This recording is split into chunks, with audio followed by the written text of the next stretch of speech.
Assalamualaikum warahmatullahi wabarakatuh. Perkenalkan, nama saya Vini Dialisianingrum dari kelas 5F.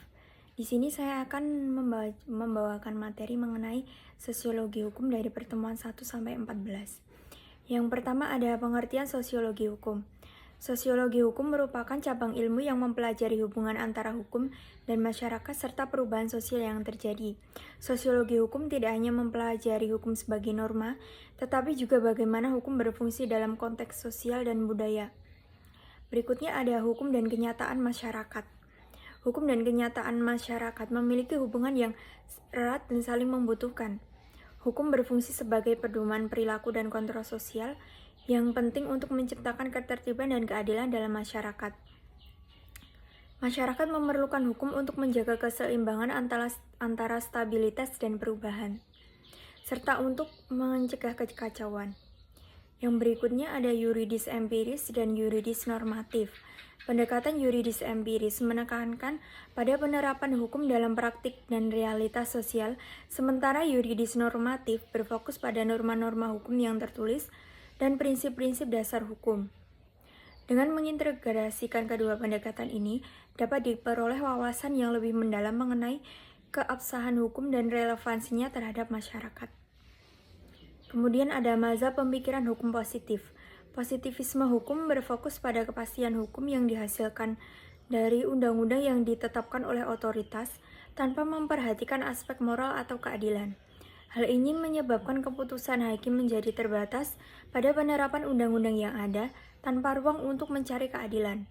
Selain itu, positivisme hukum berpotensi digunakan sebagai alat untuk mempertahankan kekuasaan pemerintah, sehingga hukum dapat berfungsi dan untuk melenggangkan kekuasaan tanpa memperhatikan keadilan dan kemanfaatan bagi masyarakat. Berikutnya ada mazhab pemikiran hukum atau sociological jurisprudence.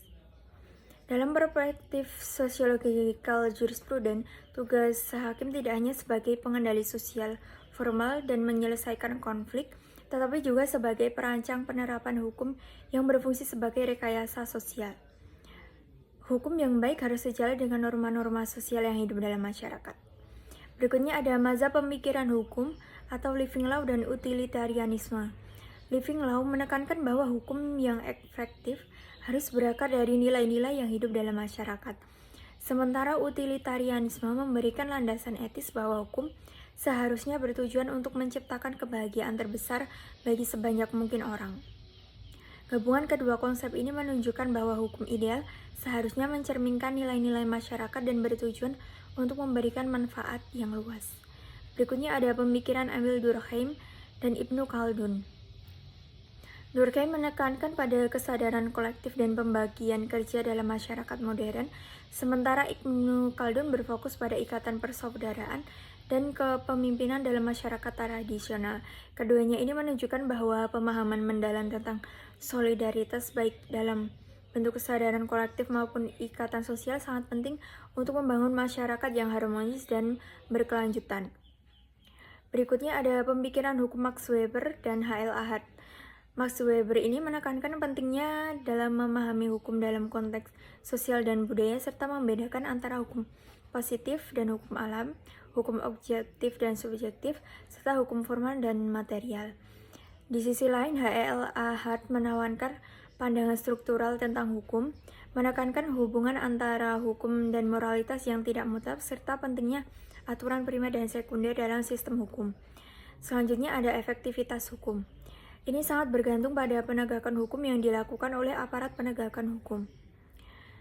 Agar hukum dapat dianggap efektif, diperlukan kepatuhan masyarakat terhadap norma-norma hukum yang diatur dan yang tercermin melalui sanksi yang diberikan.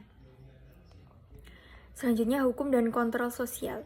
Hukum berfungsi sebagai alat kontrol sosial yang menciptakan perilaku manusia dalam masyarakat. Kepatuhan masyarakat terhadap hukum sangat berpengaruh terhadap penegakan hukum. Ada dua alasan mengapa masyarakat menaati hukum, yaitu yang pertama karena takut akan sanksi dan yang kedua karena menyadari manfaat hukum. Berikutnya ada socio-legal studies.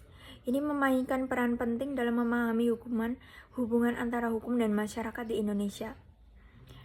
Dengan mengintegrasikan ilmu sosial dan dalam analisis hukum diharapkan dapat mendorong pengembangan teori dan praktik hukum yang lebih responsif terhadap kebutuhan masyarakat dan tantangan yang dihadapi dalam sistem hukum saat ini. Berikutnya ada progressive law. Hukum progresif ini merupakan serangkaian tindakan radikal yang bertujuan untuk mengubah sistem hukum agar lebih bermanfaat bagi manusia.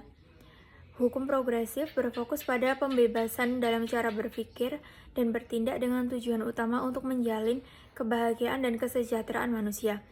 Berikutnya ada legal pluralisme, yaitu merupakan kenyataan sosial yang mencerminkan keberagaman sistem hukum dalam masyarakat Indonesia. Pluralisme hukum yang mencakup interaksi antara hukum nasional dan hukum adat berperan penting dalam menciptakan keadilan sosial yang inklusif dan berkelanjutan. Selanjutnya materi yang terakhir yaitu pendekatan sosiologi dalam studi hukum Islam. Ini memberikan wawasan mendalam mengenai interaksi antara hukum dan masyarakat. Analisis normatif sosiologis menunjukkan peran sosiologi dalam memahami fenomena keagamaan dan perubahan sosial, serta pentingnya pemahaman sosiologis untuk menciptakan hukum yang lebih inklusif dan responsif terhadap kebutuhan masyarakat. Mungkin itu yang dapat saya sampaikan, kurang lebihnya saya memohon maaf. Wassalamualaikum warahmatullahi wabarakatuh.